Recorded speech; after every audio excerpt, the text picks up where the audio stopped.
हे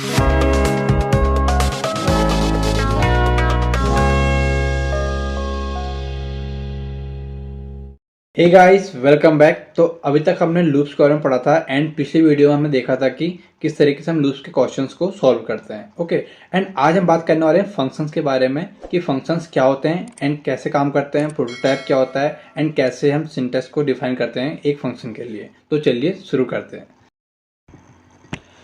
तो गाइस, अगर आप किसी टास्क को बार बार परफॉर्म कर रहे हैं, ठीक है, इट्स मीन कि आप एक सेम टाइप का कोड बार बार लगातार लिख रहे हैं क्योंकि आपको एक प्रोग्राम में डिफरेंट जगह पर यूज़ करना पड़ रहा है। बट वहीं अगर मैं कहूँ कि अगर आप इस कोड को एक बार लिख के बार बार यूज़ कर सकते हैं तो कहीं ना कहीं आपकी जो कोड की कॉम्प्लेक्सिटी होगी, कॉम्प्लेक्सिटी मीन्स आपका जो नंबर ऑफ लाइन्स होंगी कोड की वो कम हो जाएंगी। तो इस काम को परफॉर्म करने के लिए हम यूज़ करते हैं फंक्शंस का। लेट्स सपोज मुझे दो नंबर यूज प्लस करने हैं तो मैं एक ऑपरेशन परफॉर्म करूंगा a प्लस बी, ठीक है। अब मुझे a प्लस बी आप एक प्रोग्राम में 10 बार करना है तो मुझे 10 बार a प्लस बी लिखना होगा। क्यों ना मैं एक ऐसी चीज़ यूज़ करूं जिससे कि मैं एक बार a प्लस बी लिख दूं, ठीक है, एंड बार बार केवल वैल्यूज पास करूं एंड मुझे मेरा आउटपुट मिल जाए।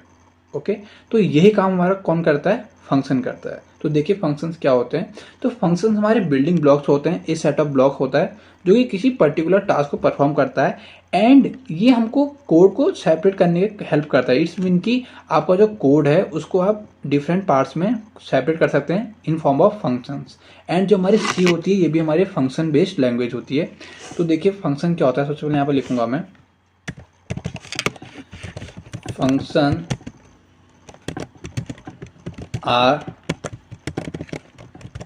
Are the building blocks. इसमें कि एक ब्लॉक होता है, ओके, एंड यहाँ पे लिखूंगा function perform a specific task, यानी कि एक मेथड आपका एक फंक्शन एक काम को ही यहाँ पर कंप्लीट करता है। ओके, तो परफॉर्म करता है एंड हमारे जो कोड होता है उसको रीयूजेबिलिटी प्रोवाइड करता है। मैं यहाँ पे लिखूंगा provide reusability, okay, usability of code, यानी कि एक ही कोड को आप बार बार यूज कर रहे हैं। ओके, तो ये काम हमारा मेथड का फंक्शन का होता है। अब फंक्शन डिफाइन कैसे करते हैं, तो मैं यहाँ पे लिखूंगा फंक्शन सिंटैक्स। ओके, अब क्या क्या होता है देखिए, सबसे पहले होता है रिटर्न टाइप,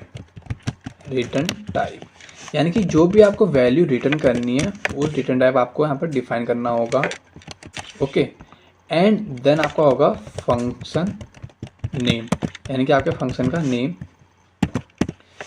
एंड देन उसके बाद आपके आएंगे कर्ली ब्रेसेस एंड इसकी हमारी होगी क्या, बॉडी। इसे क्या बोलते हैं हम, body of the function. Okay, ये होगा बॉडी।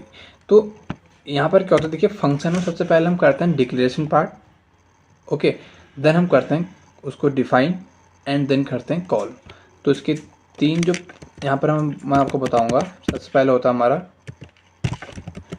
डिक्लेरेशन, ओके, सेकेंड होता है हमारा डेफिनेशन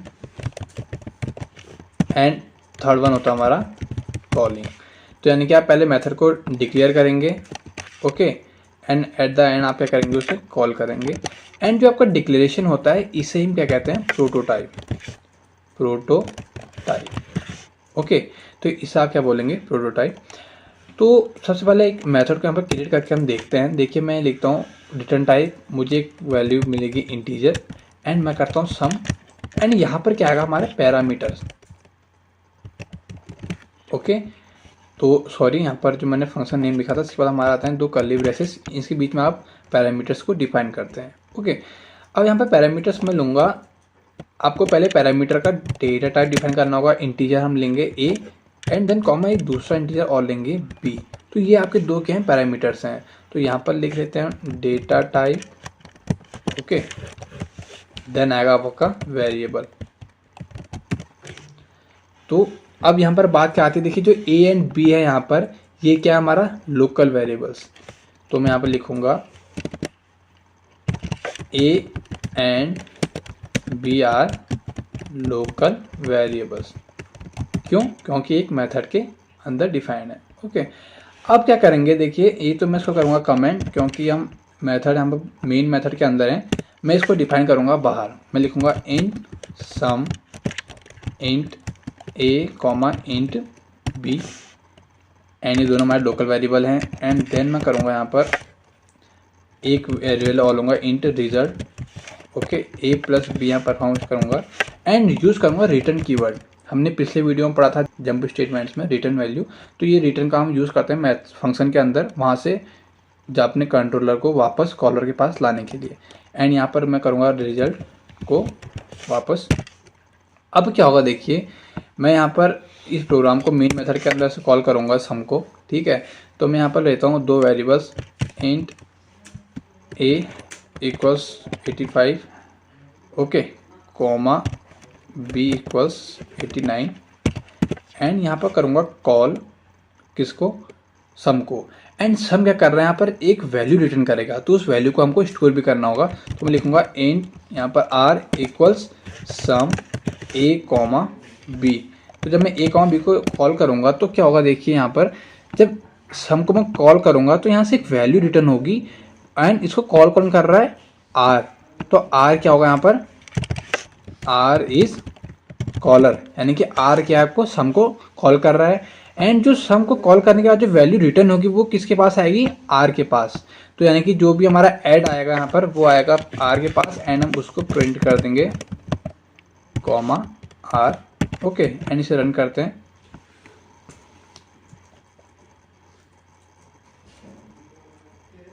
तो जो आपका सम प्रिंट होकर आ चुका है। अब यहाँ पर एक देखने लायक बात है, देखिए कि यहाँ पर एक वार्निंग आई है, इम्प्लिसिट डिक्लेरेशन ऑफ फंक्शन सम। तो हमने क्या किया, तो हमको बाद में पता लगा कि हमको सम यूज़ करना है, तो मैंने सम को बाद में मेन मेथड के बाद डिक्लेयर किया। तो मैं क्या कर सकता हूँ यहाँ पर देखिए, इसने कहा कि इम्प्लिसिट डिक्लेरेशन, जब हम इसको कॉल कर रहे हैं सम को, तो अभी तक यहाँ पर कोई सम नाम का मेथड डिक्लेयर नहीं है, बट आफ्टर मेन मेथड ये चेक करेगा कि हाँ हमारे पास सम मेथड है, हम उसको यूज़ कर सकते हैं। तो यहाँ पर बात आती है प्रोटोटाइप की।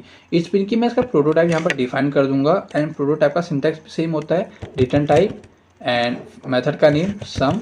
ओके, एंड हमारे पैरामीटर्स।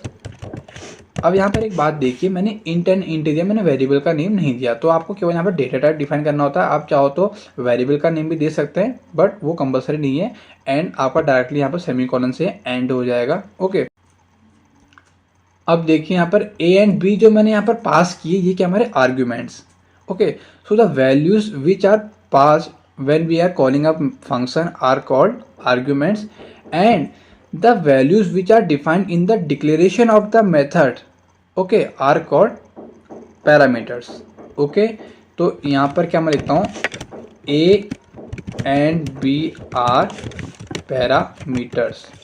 okay, and जब यहाँ पर हम कॉल करेंगे तो यहाँ पर क्या होगा, here a and b are arguments, यानी कि हम उसको आर्ग्यूमेंट्स प्रोवाइड कर रहे हैं। आपको मैं एक यहाँ पर इसका एग्जांपल देता हूँ। देखिए मैं केवल ए वैल्यू को पास कर रहा हूँ और बी को पास नहीं करूँगा।